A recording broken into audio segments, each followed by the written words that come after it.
Welcome back to another episode in our series on flying RC helicopters. This time we're looking at Piro funnels. Now, as these take a relatively long time to learn and we don't want to break any helicopters, we're going to split this up into two parts. In this video we'll cover some of the exercises we can do in preparation. We'll find our weaknesses and figure out what we can do to fix them.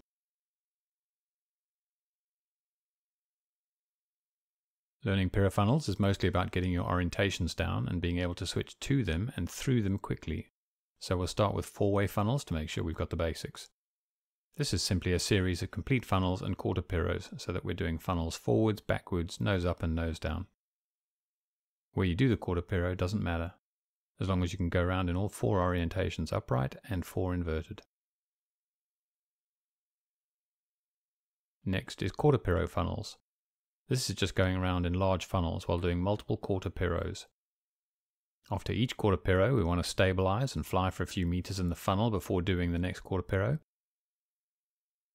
In the previous exercise, it was pretty easy to settle and hold a funnel, but that doesn't mean you're ready for Piro funnels. This exercise is about learning to settle quickly and adjusting to each orientation change. On to the last exercise, which is half Piro funnels. The previous exercise taught us to quickly stabilize and fly each orientation, but this exercise will teach us to fly through each orientation.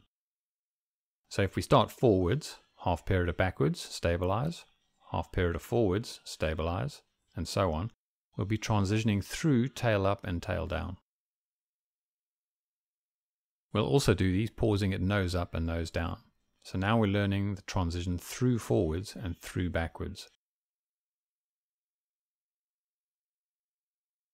And remember to do this both ways, Piro in and out of the funnel. So that's it for part one. This was a simple introduction to learning Piro funnels. You now need to go away and practice these at a safe height. Just one thing if you're going to be jumping into this maneuver. Don't get overconfident, as they have a tendency to feel really good right before they go into the ground. I've smashed a few helis learning these, and I know others have as well, so please take it easy.